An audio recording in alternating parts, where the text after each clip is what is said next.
The case of Carmelo Anthony has been one of the most divisive topics around the internet for the last few 5 months. There are people who, on both sides, have their take on it, whether or not they've seen information, heard information. Everybody has come to the table with at least one side that they have either fully given themselves over to or are still fleshing out the details for. Mr. Metcalf has been one of the topics of discussion, and so has Mr. Anthony.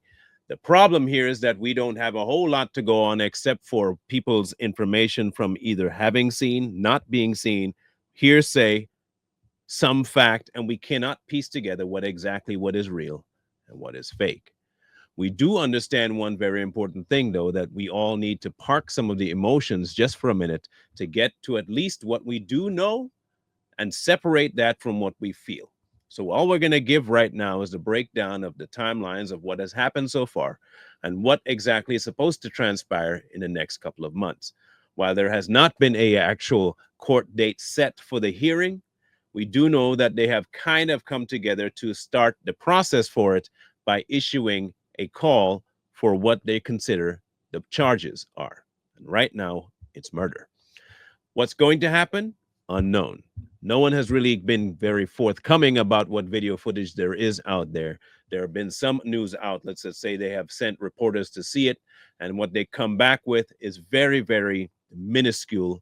They say that the video footage itself is grainy, so they can't give a whole lot of detail about it, which makes me confused as to why you would go and see it, especially considering that maybe you can't tell what's going on. So for now, we'll park the video footage as being inconclusive, and there's not much you can garner from it to say yay or nay to the charges.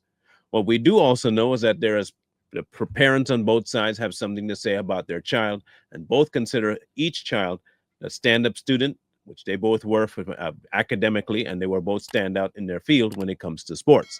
So to base the actions on those particular activities, one really can't do it there either.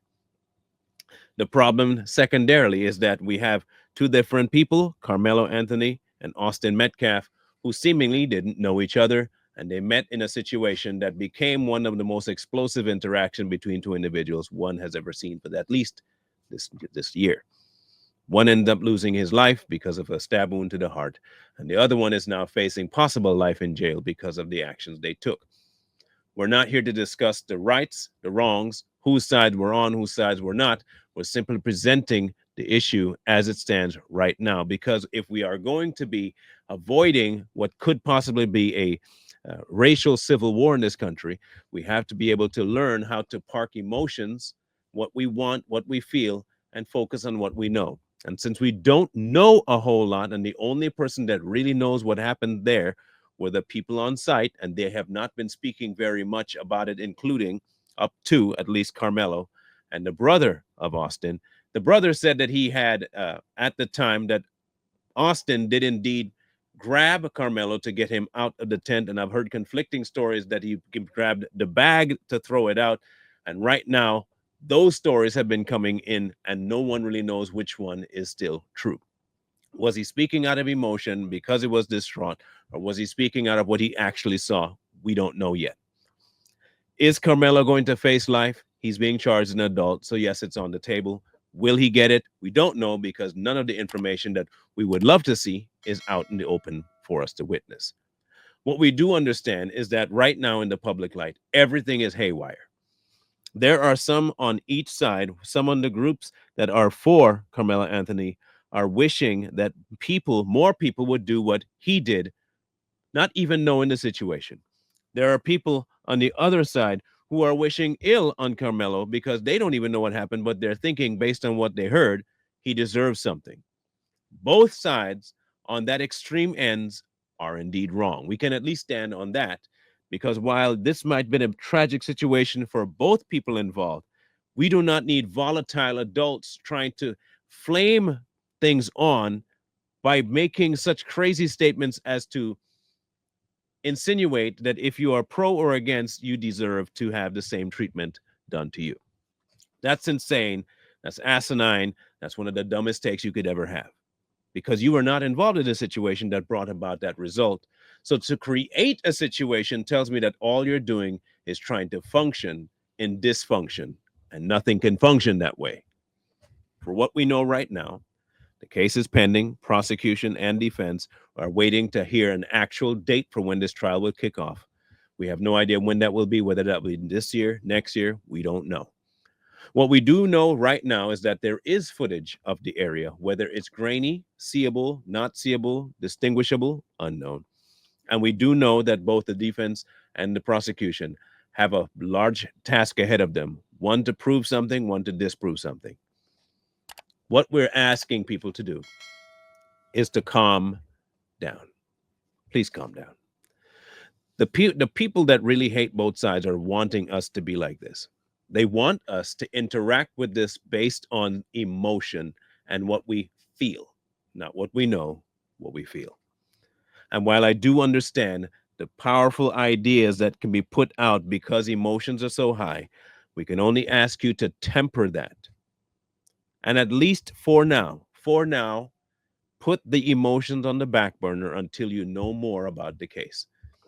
Whether that be by what you see, if they have cameras in the courtroom, or if they decide to release any of the footage, which they're not going to do right now simply because there are minors involved.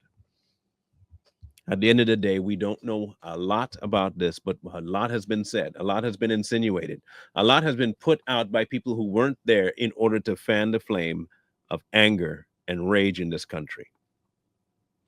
I'm only asking that you don't participate in it. It doesn't do you any good, and it definitely won't socially help the case. Because with all this going on, if Carmelo does get freed from this charge, he's now going to face a lot of backlash socially and quite possibly even more violent rhetoric against him because of emotions. If he does go to jail, then more and more people are going to be angry about it because they will see it as an injustice, all because of feelings, and no one will be focused on the fact. We need to start parking that stuff and focusing on what we know. For now, what we know is that Carmelo has been charged. There will be a court case about it, and eventually all the truth, all the information will be coming out. And both sides should be content that at least it's going to court and not being handled in civil society, or rather uncivil society, in certain ways. We'll keep you posted when we find out more, and if possible, and we can make it, we're going to try at least to be there, if possible, for when this does kick off in the courts, if allowed. So when we know more, we'll let you know more. But again, our final request, please let go of the emotional rage and anger you might be feeling on both sides, because your anger and your vitriol does not help either the families at all. Not in their grief, nor in their anger. It doesn't. In fact, it inflames it and makes the whole situation worse. We do not come to peace like this. Only thing we can get out of this is more death, and that's the last thing America needs.